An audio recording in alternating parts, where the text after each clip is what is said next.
Welcome to Real Talk in ELT, the podcast that talks about the reality of teaching English. But what's I love your tattoos.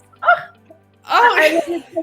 I have them. I usually can't see them because I'm online, and then like when I leave my arms, people are like, "Oh, I love she them. has I love tattoos." it. I love them.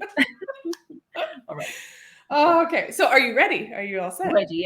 Yeah. Super ready. I don't know. Like, I'm not sure I know what I'm getting myself into. I'm very invisible. But I get nervous, but anyway, but it's good. Yeah, but nobody knows what they're getting themselves into when they talk to me. That's kind of the whole point. Right. Yeah. So it's good. It's good. All right, let's go. Thank you. So, welcome back. Oh, I do have to ask you, how do you say your last name so I can say it properly? Poor don't worry. It's sometimes difficult for Romanians themselves. Trust me. How do you say it then? Signeanu. Signeanu. Oh! Yeah? Yes. Yes! Oh my God, you're Romanian. Can I come? Of course you can come. Yay! Anytime. Anytime. You're more than welcome. Do you see? That's pretty good, right? First time. I'm gonna go. I feel like I could speak Romanian now. That's fine. Okay. I'm sure you could speak Romanian. I feel like it's a challenging language. It's actually, if you hear it spoken, it sounds a lot like Brazilian Portuguese. A lot. Really? The musicality is identical. See, yeah, I picked up Portuguese. I mean, I'm not very good at Portuguese, but I picked it up pretty, like, I can understand a lot. I'm sure. So I feel like, all right, Romania might be next on the list then. Why not? I would fit in there, like the very white complexion and everything. I feel like I could go like Eastern European very easily. Anyways, okay. Because otherwise we'll just start talking. Always. Okay. Right. Okay. All right. Welcome back to another episode of Real Talk in ELT. I am so excited to have Ramona on with me because we met last year, right? Was it last year? Last year. It's been been a year. Oh my God. When did we start? Yeah, it's been a year. God. It's been 1 year. Yeah, 1 full year. Yeah. Okay. Well, let me introduce Ramona because we need to get into everything about Romania and teaching there. So I'll introduce you properly first. Ramona Catalina Signeanu. Yes. Oh my God. I'm going to learn Romanian now. Is a lover of foreign languages, humans, and animals, and has been working as a freelance teacher of English, Italian, and French. And as a translator for 20 years, she holds a bachelor's in foreign languages, both in English and Italian, an MA in translation and interpretation, as well as the CPE from the University of Cambridge. Yes. Beautiful. Okay. So where exactly in Romania? Because I can never remember the city. How do you say the name? Iași. It's southeast at the border with Moldova, Ukraine. Nice. Oh, okay. Yeah. Not super great right now, but okay. Yeah. Cool. Mm-hmm. Okay. So, well, let's just dive in because I've got lots of questions about teaching in Romania and Romania in general. So, how did you? Yeah, I mean, you've been working in this industry, ELT related, translation related, for about 20 years. How did you get into it? And is that a natural transition into teaching English or no? I've loved foreign languages ever since I can remember. Ever since I can remember myself. So yes, it was very natural. My mother was a teacher. I grew up in a school. I not only studied in a school, I grew up in surrounded by my mother's colleagues and anyway, and a lot of students, and I would go around all the classes, and sometimes just joined some classes when some teachers. You were such a little dorky kid, weren't you? Just yes. super dorky little Ramona, just going to the little classes, learning for fun. I did. I was peeping. Through the keyhole. Oh, but you okay, so naturally curious child. You were just like a naturally curious child. You were just wanted to go in and see what was happening. I was, yeah. Okay. So silent, introvert, but very curious, yeah. Mm-hmm. Yeah, I was never chatty. I'm not very chatty now either, but I've always been drawn to languages. This silence language dichotomy, I've always been attracted to. Anyway, to the sounds of foreign languages, and English was my first love. Yeah. So then how did you decide? Well, okay, so you loved languages and then you decided to go for your bachelor's. Yes. How many languages did you learn prior to deciding this is something that I'm going to study as a profession? I started off with French because in the second grade, at school I started studying French. Back then, at the kindergarten, there was little language teaching or English classes or French classes compared to now, when all the kids have foreign classes, starting with kindergarten already. So it was French. And then my mother had me and my brother have private English private classes with a colleague of hers. Somebody that I knew in the school where I grew up and studied for a while, where my mom was a teacher. So it was all about school when I was a child. But many times my brother and I was the teacher and he was the student. He was the student. I was the teacher. It was a lot about school and tests and.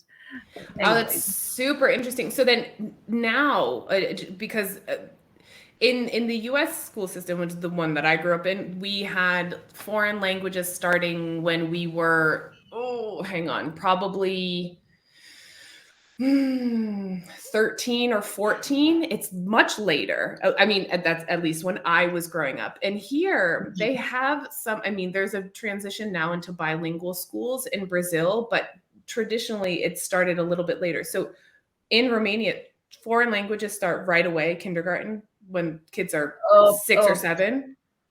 When kids are 5 even. Yes. Oh, wow. Now it's happening. And is it children have English classes at the kindergarten? Not that they learn a lot, but they do have English classes. Yeah, they're exposed to it right away. Yes, they're exposed to it. So it's always English. Is it ever French? Because you said you took French, but is there a choice or is there kind of a standardization? Now, most children have English classes at the kindergarten, and then in primary school, in primary school as well. German sometimes, little French now. But yeah, mainly English and German sometimes. Okay. And then as you progress through, I don't know how you guys distinguish them, like middle school, adolescence, and then high school. Mm-hmm. It continues on. The foreign languages continue on. Yes. So I started with French in the second grade. So I was 7, 8, and then when I was 11. In the 6th grade, as we call it here, so middle school. I was 11. I started studying English at school, but I was already studying it in private with the private tutor, my brother and I, because English was already becoming lingua franca, of course. I mean, it's been lingua franca for a long time, but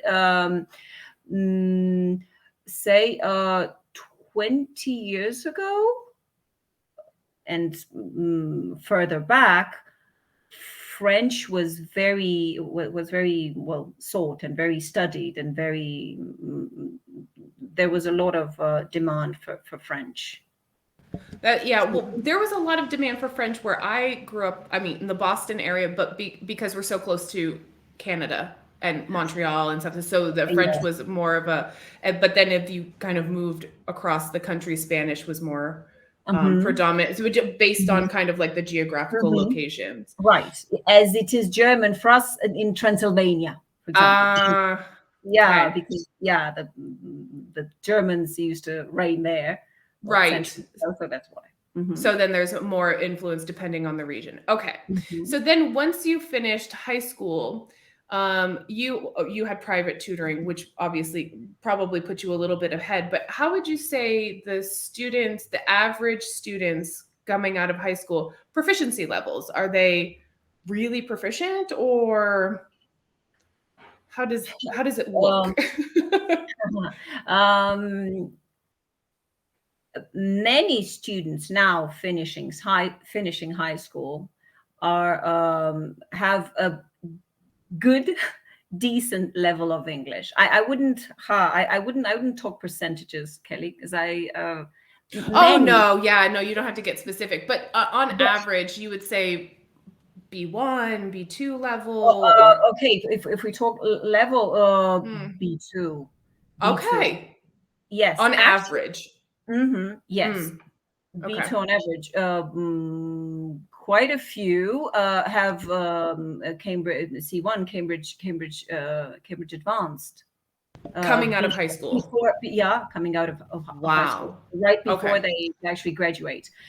Actually, since there's a language exam at the end of every studying cycle, primary school, middle school, high school, what we do here is what many children do is they have a Cambridge exam first, Cambridge first, and then even like primary FCE. Well, no, because they had in the past it was PET, KET, FCE, CAE, CP. I don't. They have new names for it now. They don't necessarily have to pass them all, but anyway, they have FCE in middle school, so they can skip the language exam at the end of middle school. I mean, skip. They actually, so in order to not have that exam at the end of because they have to pass math and Romanian anyway, and there's a lot to study. So they prior to to these exams, they have they pass the FCE. And then when finishing high school, most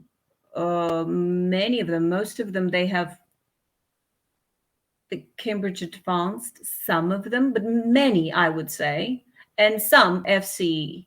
So it depends. That's impressive. It's actually, wow. Yeah, that's awesome. They do many. Right? Like graduating high school with an advanced certificate is amazing. Yeah. So then they know they need it. They need to speak English, but they also need to pass a language test before they finish high school. So is the certificate from Cambridge, if they take the Cambridge certificate, is that a substitution for the language test? So then they just don't. They don't take the language. They don't have to take the but then it's an added benefit because then they have the certificate, right? So then they're like, well, I don't have to take the test and I have this permanent certificate. Okay, that's awesome.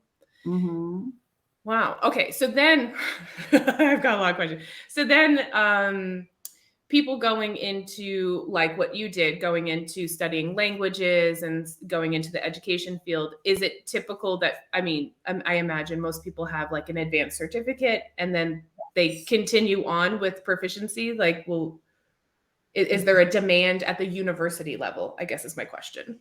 Yes. So if we speak about state schools, all of them still require a bachelor degree in letters or foreign languages. or foreign literatures, as we call it here.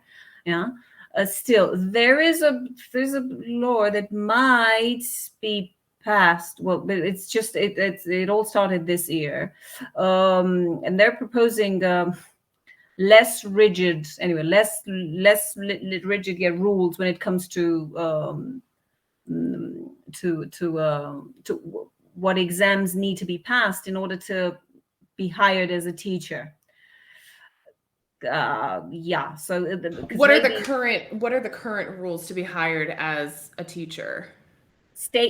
For state schools, you need a bachelor degree in languages. You must. And does that come with a teaching license? I'm assuming, right? Like the bachelor's degree and the teaching license. That's usually. Yes. Okay. But you have to pass the module of psychopedagogical competences. You must.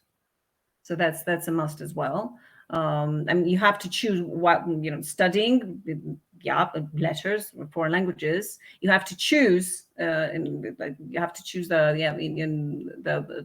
subject as well, and you have to pass it in order to be able to work as a teacher subsequently. So for for middle school, for secondary school, you only need the bachelor degree. If you want to teach at high school, you also need a master's degree. And for university, in private and public schools for high school, then no. I'm only talking state schools. Okay, state schools. Only state schools for now. So state schools that have high school state schools, the English language teachers need to have a master's degree in what? Is there a specific? Well, preferably foreign languages. And this pedagogical module is a must. So for state schools, you need to have a bachelor's degree in foreign languages. Well, English, of course, if you want to teach English, okay, not Chinese, obviously. For private schools, you don't necessarily need a bachelor's degree in foreign languages. You can have a CPE or a CELTA, or CAE even. Like a teaching certificate and a proficiency. Yes. Okay. B2 plus level is already satisfactory for many private schools. More and more schools actually are actually looking for passionate people, beyond all the certifications and everything, because many people actually have the certificates, but maybe they don't really have what it takes. If you know. Well, I was going to say, even if they have a B2 level, like a FCE, some of the students, like you just mentioned, some of the students are graduating with CAE. So that I can imagine that would be challenging. Yeah. So you need to have someone who's passionate, that is interested in continuing. Sure, absolutely. Yeah. But then if it's a private school and there's somebody that you're hiring and they're B2 plus, okay, they would most certainly teach children, teenagers, okay, obviously not somebody who is C1 or B2. So that was I'm saying, so that's like a starting point. B2 plus is acceptable. Now, obviously, if you're C1 or C2, it's even better. Right. So for private schools, I repeat, you don't have no, because I think we have differences here as well in Brazil. I'm not sure exactly on the rules and regulations, but yes. Okay. So private schools and state schools are different in Romania. They have different rules. Yeah. Mm-hmm. Obviously, I assume most of the teachers working in private schools are still graduates of foreign languages, most of them, but some are graduates of psychology. I don't know what, something else, but if they have CAE, CP, then they have the proficiency and a teaching certificate. Oh, okay. And obviously they need to pass a test, a speaking test and a written test before being hired, obviously. But for state schools, bachelor degree in foreign languages is still a must. Okay. And they need to pass tenure examination. That's what we call it. At the beginning of every school year, if there's no vacancy and they're just a substitute for some teacher who is on medical leave or on maternity leave or is away for who knows what reason, or if there is a vacancy, then they take this tenure examination and they're hired for good. It's called a full registration. Yeah, full tenure. Yeah, we have it, but we don't have tenure. I mean, I'm talking about the U.S. too, because Brazil, I haven't worked in the public or private school systems. I've worked for private language institutions, but not in the actual, because I don't have a bachelor's degree in languages and literature and literacy. So I think I technically could work for a private school and private universities, but not for state schools here. But again, I've never done it. But in the US, we only have tenure for university professors, not for high schools. So, but yeah, I'm pretty sure. For university, but just for universities have tenure, not the private school. No, that might be a lie. It's possible in high school they have it, but middle school I don't think so. Anyways, okay. For universities here, apart from the tenure,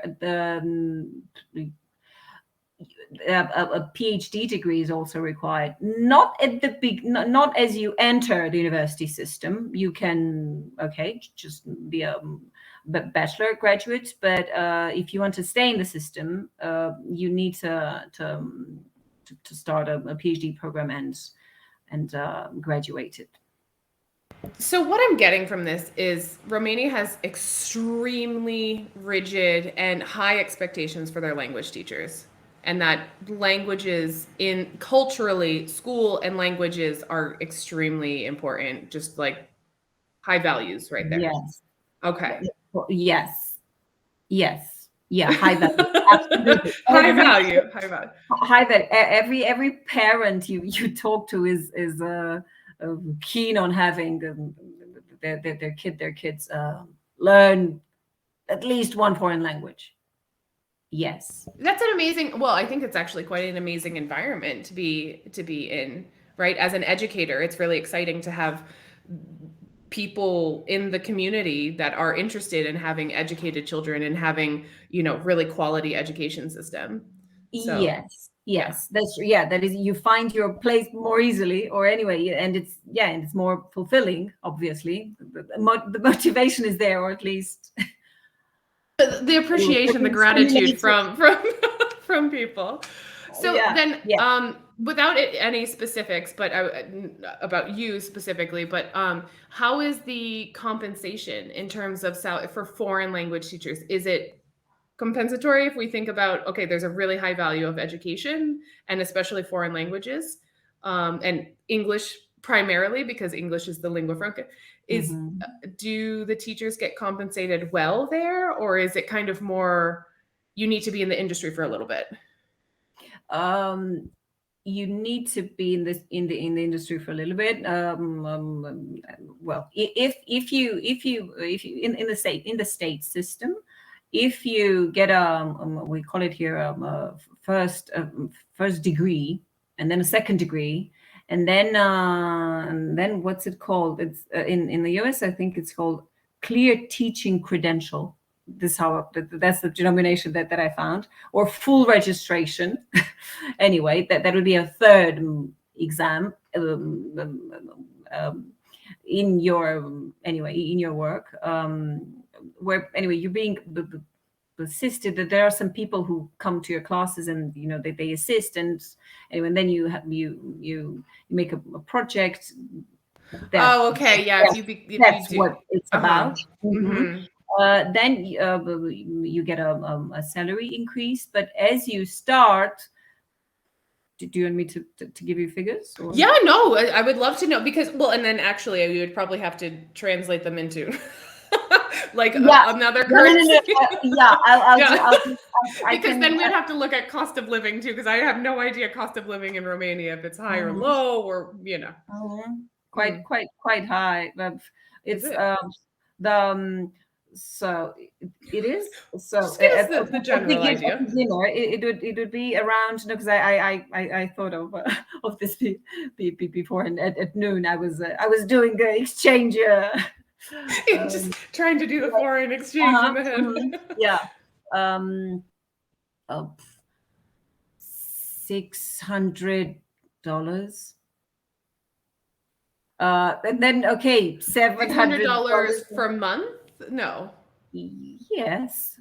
Okay, so then what's a beginner? So $600 a month. Is that in a state school? Is that in a private school? Kelly, it's pretty much the same. Okay. Yes. And what's the average cost of living for a teacher? I mean, for like a regular person, like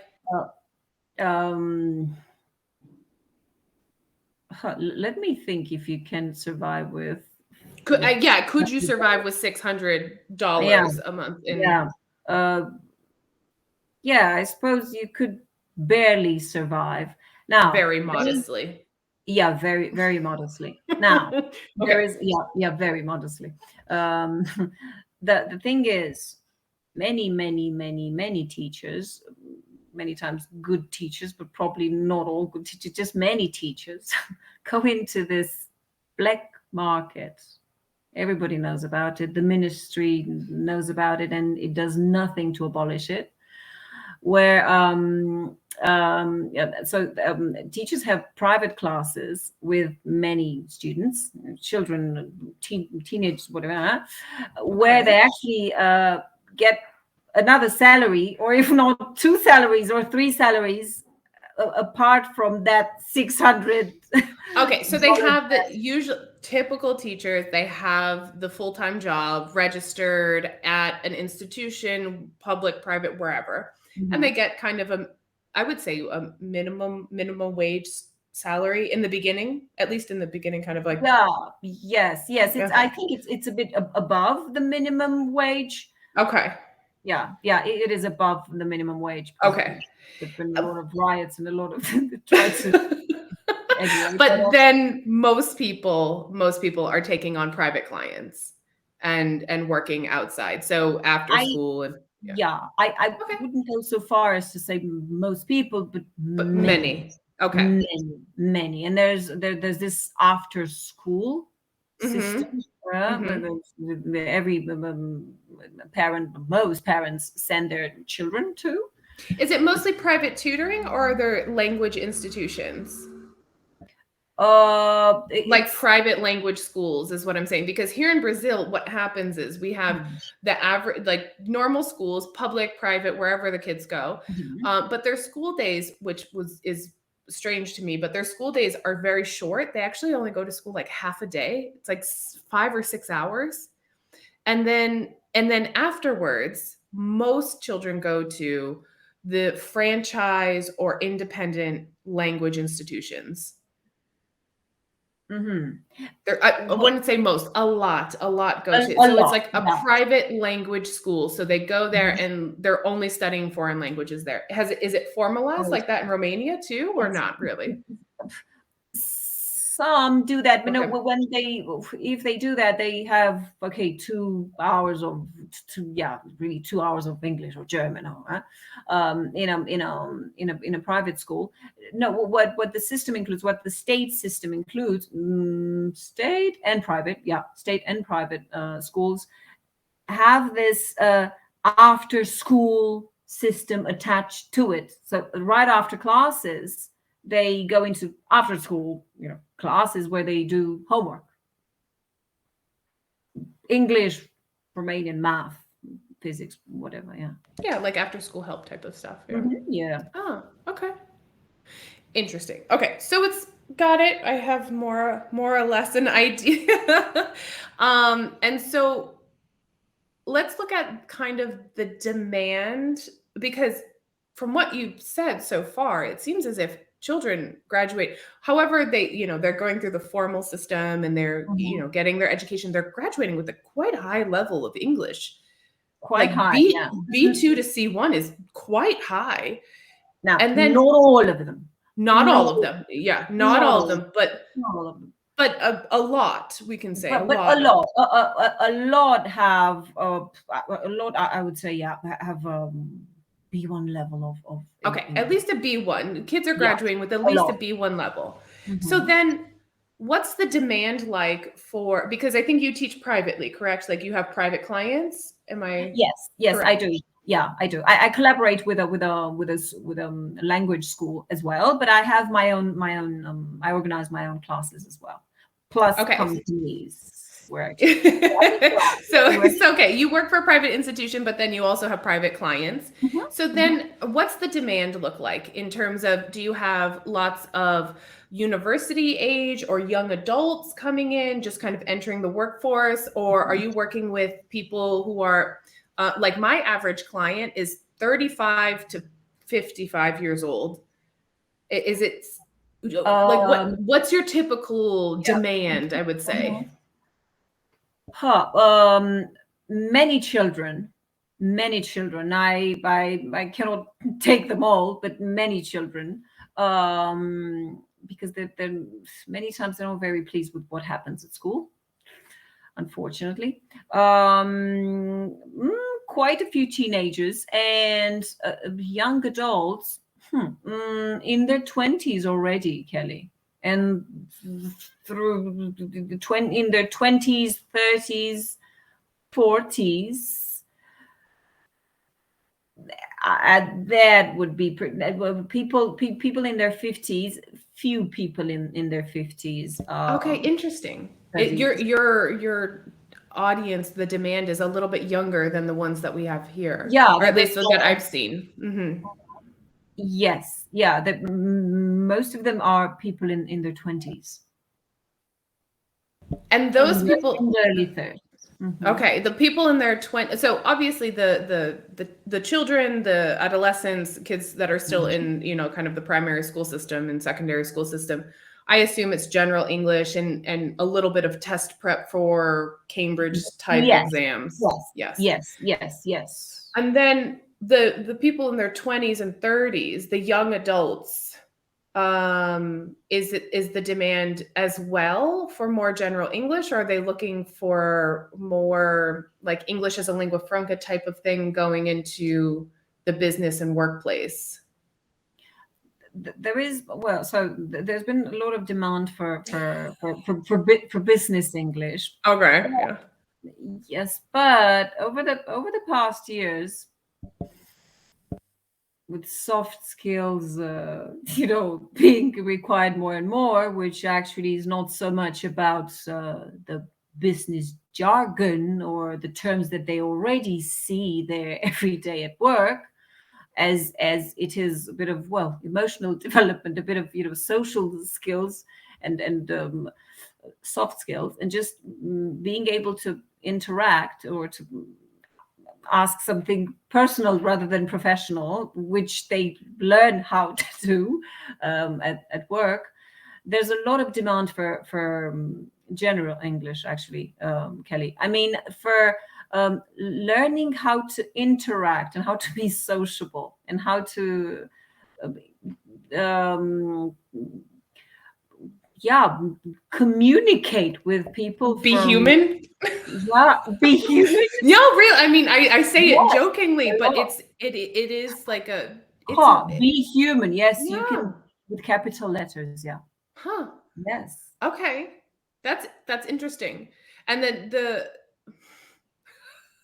it's more just kind of being able to interact and being like A lot. Oh yeah. Oh yes. Yes. because there was, well, we know these, or the terms that the terminology there. Okay, we see it every day, or we know that, or okay, email writing, or okay, but we keep emails so short, and we just have short memos, or short. We don't necessarily need that. We need to be able to open up and to be human and to I'm working on that more and more with my clients too. It's like how to develop and maintain relationships. And they think of it as business English, and it's really just, I mean, it's an important factor in business being able to develop relationships and maintain, and being able to navigate situations in the workplace. But it's really not business English in the way that people think of it, right? It's like let's just, like I said, be human and try and interact and figure out a way that's appropriate for the scenario that you're in, I guess. Yes. Yeah. Okay. More and more. Yeah. Okay. I just we meander through a lot of things there.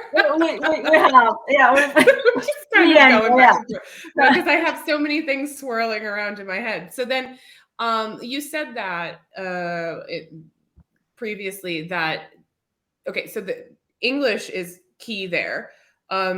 Why is the demand so high for English? I mean, I think a lot of the people that listen to this podcast are geographically either in South America, primarily in Brazil. There's a few people in Europe, in the United States, but primarily it's Latin American listeners. So can you give us kind of a perspective of why English is in such high demand in that region?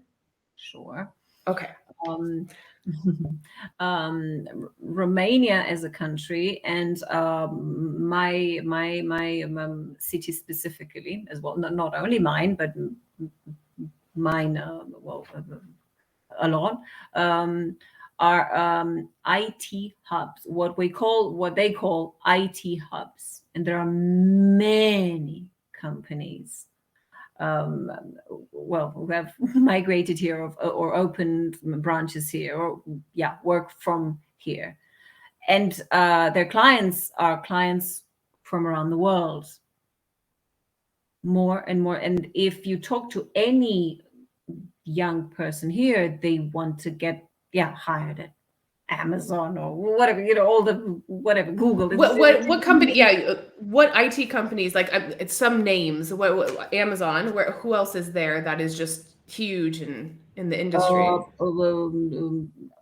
So Google is well. I mean, I'm sure there are some. I haven't had classes. Yeah, you probably didn't even look. I'm just asking you now. You said huge IT thing, so now I'm thinking is so Romania is kind of like the Silicon Valley of Europe. Of Europe, or at least of southeastern Europe. Okay, all right. It is. I mean, this is what they say. Or anyway, there are many companies. But oh my God. If you don't know them, it's fine. Guys, check it out. Just Google it. It's fine. Yeah, I was just wondering if you knew. No, I'm just thinking. So Continental. Have you heard of Continental, for example? No, but that doesn't mean anything. But it doesn't mean anything. That's why, because there are many names that cross my mind, but they wouldn't tell you. They wouldn't mean much to you. So when I say there are many companies, I don't necessarily mean all of the biggest companies in the world, but not many international companies in Europe, or many companies. That's So okay. Amazon, everybody knows about that. Google, but many of them, like Continental, for instance, is huge in Europe. Everybody knows about Continental, and many others which are smaller, but I can think of the ones that I currently teach with. But I repeat, I'll give you the names, but they wouldn't probably. But is it because that they primarily are working in Europe, or is it because they're like more consultants for the big companies in terms of they do consultancy services or IT services? Because sure. I'm just I'm just going to ask lots of questions today. It's great. It's all about money. They are here because people cost less. Okay. Yes. Okay. So it's probably going to be companies that set up to do consultancy and outsource. They're larger companies are outsourcing to Romanian companies. They also have or have branches. Their offices in whatever London or LA or Germany, France, but they also have branches. The branches located. Or departments, which operate from Romania. Okay. Because it costs less. That's the reason. Yes, people are okay. People are good. I mean, they're skilled and knowledgeable, and okay, they seem to be pleased with what businesses are happy with with what with like the services they hire here, because many young people study many young people study computer science, many communications, computer IT, computer science. English. It's all about computer science and English. Interesting. Is there a lot of like engineering and manufacturing, or not as much? There's engineering and manufacturing too. We also have some in Yash, I don't know, not in Yash, but in some other parts of the country, some plants of big companies, many automotive companies, and IT, automotive and IT companies. Those are the kind of the two large industries there. Okay. Just because I think people maybe don't know, like they think of Romania, I don't know what they even think of. Yeah. So if there's something running smoothly, like running, anyway, going very well, is the IT industry. Okay. Yeah. IT and automotive. Interesting. Yeah, and automotive. Yeah. And so then you said that you worked in a private school, a private language school, correct? Or you I collaborate with a private language school, yeah. And what does that I also taught at the State University here in Iași. I taught Italian, not English, but yeah. Okay, so actually, can you tell us a little bit about those? Can you tell me a little bit about the language schools and kind of what the language schools are like? I don't know. I'm imagining you probably have like the major ones, like an international house, and you probably have those, but the smaller language schools, what's the dynamic in the smaller language schools?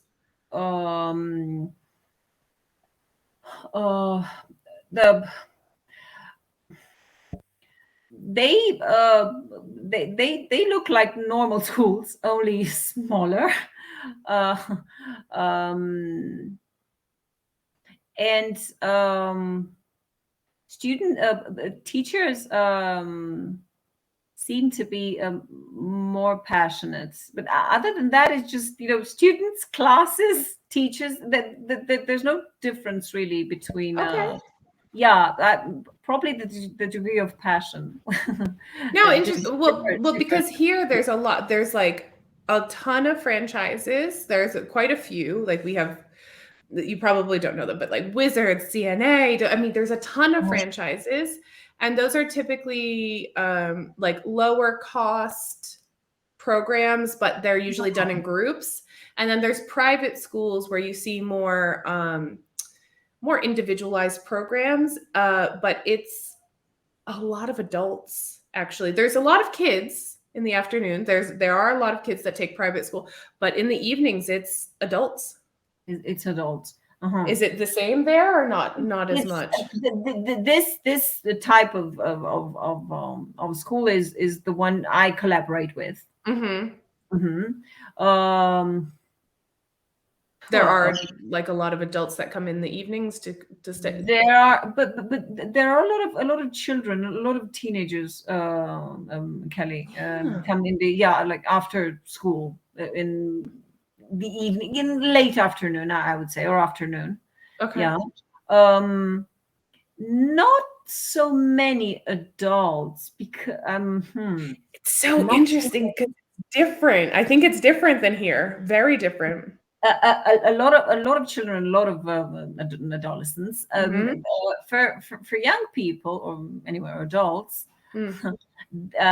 they are mainly offered language classes by the companies where they work. Oh, okay. And you do this too, right? You are a Yes, consultant inside the yes. the companies. I Okay. mean, yeah, that is, I teach classes. Yeah, I teach, yeah, In the language. companies, in You- company Yeah, classes. Okay. yeah. And do they ooh, okay. That's a whole nother thing. So then the companies, do they have stipulations for these types of programs? Like meaning, oh, you're going to teach a group of programmers. We'll just use the IT industry. So you have a Yeah, bunch of programmers. Mhm. Do they demand a certain type of language program, or do they leave it primarily up to the teachers? Happily they leave it primarily up to the teacher. Well, they do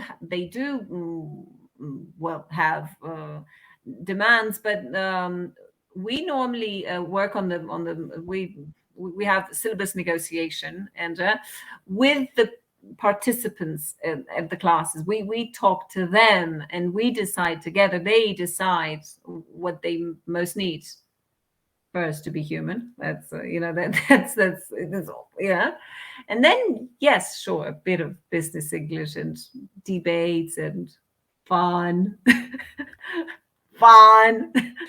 That And no, but it's so interesting because the so yeah, very few that's quite different. are strict, to, okay, you need Mm. to like teach mechanics in English, or what if I don't know the jargon of for Well, welders. I don't know I what. wonder if it's because of the caliber of teachers that you have in Romania. Like it's so like it's very, I mean, you have extremely qualified people. You have high school students that are graduating with advanced level certificates. I mean, that's unusual. It would certainly be unusual here in Brazil at the current moment. It's yes, it would be Oh, unusual.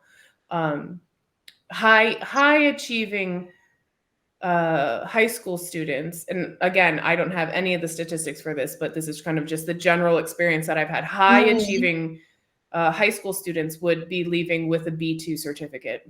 Those would be the high achievers. mm. And yeah, and there's quite a few English teachers that are either with B2 level or Oh, trying to get to C1. hmm. So But uh, similar in that Romania or is no? that is also the case for many teachers here too. I would say Okay. yes. I mean, don't think that every teacher here is a C2 English speaker. Mm. But no, but it's not that they're incompetent, but many times Mm. some students speak English just as well as their teachers. Interesting. Well, many, sometimes, many times, because if I say many, okay, When we think of no, majority, no, again, yeah, we don't have the but statistics. many, Yeah. many adolescents, many young adults are very good English speakers. So if you take an average teacher, Mhm. yeah, they could swap. They could swap Uh, positions. they Yeah. might fall into that category where they're teaching somebody Mhm, that's either the equivalent of mhm. them. That's quite a challenging situation to be in, actually. So, as a Yeah. teacher, I would imagine. Okay. Oh, okay. This has given me lots of lots of perspective because it's interesting to see from again from a different country and how it works. Mhm. And there's a lot of similarities, I feel like, but I think that there's also quite a few differences. And if so, just to kind of not take too much of your time, but My dog's here. Yeah, she's always here. Yeah, just causing trouble. So if somebody were interested in moving or taking a position in Romania, would there be certain things that you would recommend? Like, you should do this prior to coming here Well, have as a teacher. as a teacher, yeah, as a Yeah. teacher, get some pocket money from your mom. Well, yeah, I know. That you know, have fun. You know, being a teacher, you can take up a side job. Okay. Yeah, like, you know, and then at the weekend you can do some. No, well, they need a TEFL certification. Okay. Yeah. Okay. Minimally. Mhm. Other than that, do you mean professionally or personally? Yeah, like, so for example, an average Brazilian teacher that says, okay, well, there's an opening in Yeah. somewhere in Romania, and why not? Let's see how it goes. So probably a TEFL certification, like a teaching, the minimum, like one teaching certificate would be good. Yes. Proficiency wise, yeah. Proficiency wise, do you think they would? Proficiency wise, they need to be, as I was saying, at least B2 plus. Okay, B2 plus at minimum. B2 plus is, yeah. Okay. Is Anything else? Required. In terms of documents and no, we don't require a visa. No other language certifications are required. Okay. No. Okay. No. And are there some cities that are like would you recommend like large cities or like smaller rural areas? Well, it depends on just how exotic you want your experience to be. If you want it very exotic, you can go to the country. No, which is actually that our countryside is very picturesque and very and so peaceful, it's beautiful, quiet, and so it's but they can try the typical brush off, Dracula, Transylvania. Yeah, right. Everybody knows about Bucharest, Timișoara, or Iași, my city, because these are the four biggest country and the four centers, say, or Okay. Timișoara in the west, Iași, my city, in the northeast, sorry, Bucharest, the capital,